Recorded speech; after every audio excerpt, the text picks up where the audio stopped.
आणि यानंतर आपण थेट लोकसभेमध्ये जाऊयात. लोकसभेचं कामकाज सुरू झालंय. Culture and tradition of Indian Bharat respect each other's faith. I told you, we are Hindu, sir. We are a believer, but same time we are respecting the faith of other religions also. That is the basic principle. You want this bill is specialized for Maharashtra, Haryana election. This bill is specialized, but you don't understand that. Last time people of India clearly taught a lesson to you. This type of divisive politics, India people will not going to buy now. Now again you are trying to experiment that bill. Sir, again, this is an attack on federal system also. This is a clear attack on federal system also. Waqf properties, there is actually the nitty-gritty of the things dealing by the states, rules and the data collection, everything. This bill is take away all the data collection to the central side. Therefore, attack on constitutional freedom of religion, attack on federal system. Answer 3, sir. Basically the 3.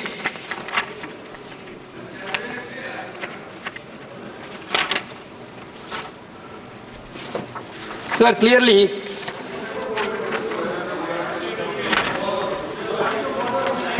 Waqf by use.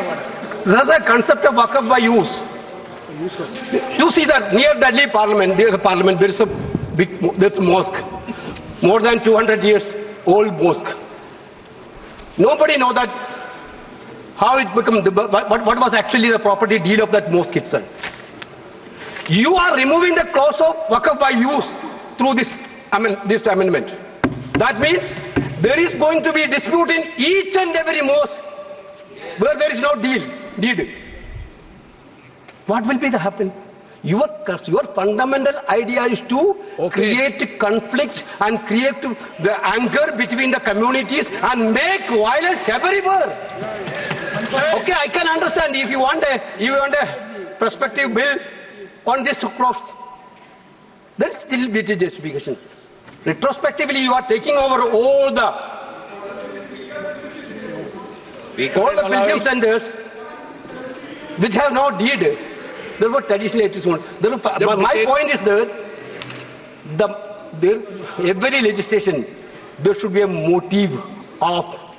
तर विरोधकांच्या गदारोळामध्ये संसदेत वक्फ board सुधारणा विधेयक सादर झाले. सध्या त्यावर चर्चा होतीये. आपण थेट पुण्यामध्ये जाऊयात. पुण्यामध्ये बालेवाडीमध्ये ऑलिम्पिक पदक विजेता स्वप्नील कुसाळे याचं आनंदात जल्लोषात स्वागत केलं जात आहे. पुण्यामध्ये ठिकठिकाणी त्याच्या स्वागतासाठी गर्दी झाल्याचं आपल्याला पाहायला मिळत आहे. महाराष्ट्रासाठी अत्यंत अभिमानास्पद क्षण होता ज्यावेळी स्वप्नील कुसाळेनं कांस्य पदकावरती त्याचं नाव कोरलं. 50 मीटर रायफल 3 पोझिशनमध्ये त्यानं हे कांस्य पदक पटकावलेलं आहे, जो अत्यंत कठीण आणि आव्हानात्मक क्रीडा प्रकार मानला जातो. आणि कांस्य पदकावरती आपलं नाव कोरल्यानंतर, इतिहास घडवल्यानंतर स्वप्नील कुसाळे मायदेशी परतला आणि त्याचं जल्लोषात उत्साहात जंगी स्वागत केलं जात आहे. पुण्यामध्ये ठिकठिकाणी त्याच्या स्वागतासाठी त्याला अभिनंदन करण्यासाठी विविध कार्यक्रमांचं आयोजन करण्यात आलं. आणि सध्या बालेवाडीमधली दृश्य आपण पाहतोय. एका रॅलीचं आयोजन करण्यात आलंय. त्याच्यासाठी एक खास गाडी सजवली गेली आहे आणि एक छोटेखानी मिरवणूक स्वप्नील कुसाळेची इकडे काढली जाते.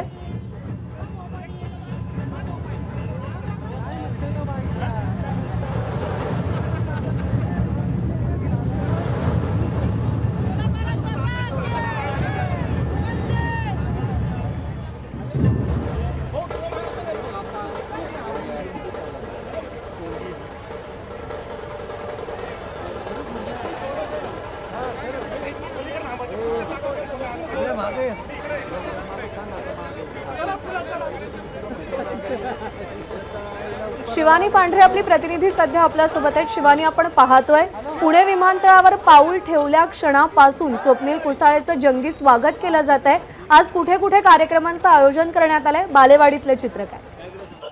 संपूर्ण भारताची मान उंचावलेला स्वप्नील आज मायदेशी परतला आहे आणि त्यातही तो पुण्यात परतला आहे. पुणेकरांकडनं, त्याच्या प्रशिक्षकांकडनं त्याचं जंगी स्वागत एअरपोर्टवर झालं. त्याच्यानंतर त्याने दगडूशेठ मंदिरात जाऊन दर्शन घेतलं. दगडूशेठचा जर्नी 3 झाला आणि आता त्याच्यासाठी सगळ्यात महत्त्वाचा क्षण आपण बघतोय जो स्क्रीनवर दिसतोय आपल्याला. बालेवाडी स्टेडियममध्ये त्यांनी सराव केला होता शूटिंगसाठीचा आणि या स्टेडियममध्ये त्याचं जंगी स्वागत करण्यात येतंय.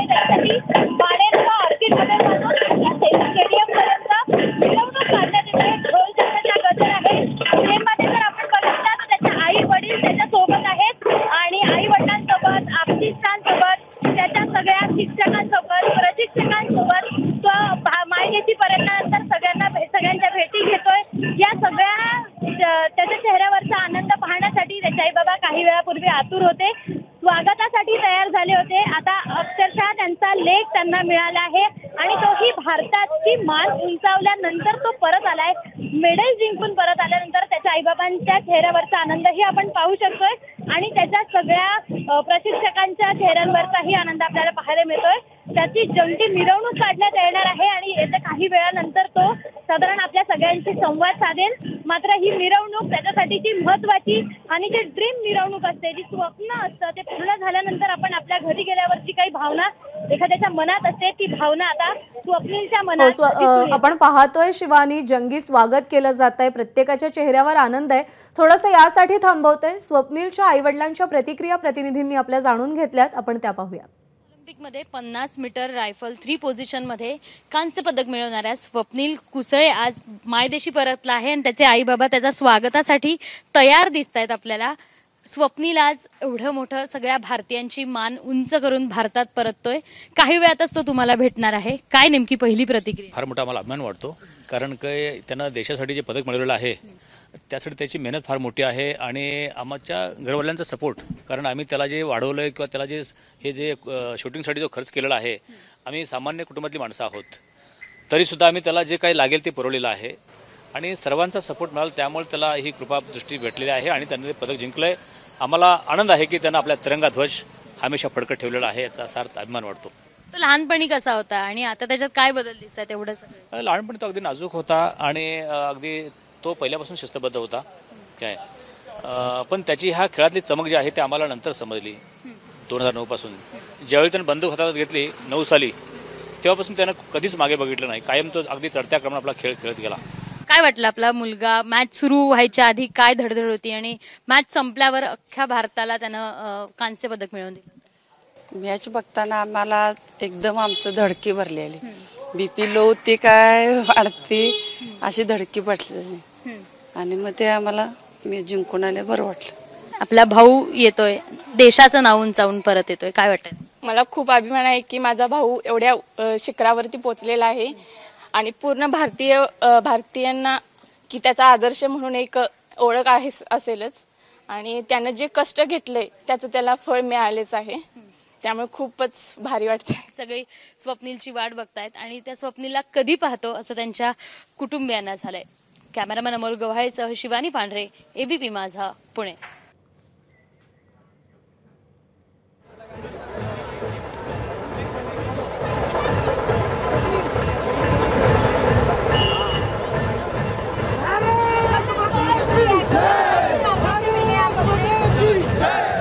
तर ऑलिम्पिक स्पर्धेमध्ये महाराष्ट्राच्या सुपुत्रानं इतिहास घडवला, कांस्य पदकावर आपलं नाव कोरलं आणि मायदेशी परतताच त्याचं अत्यंत जल्लोषात स्वागत केलं जातं।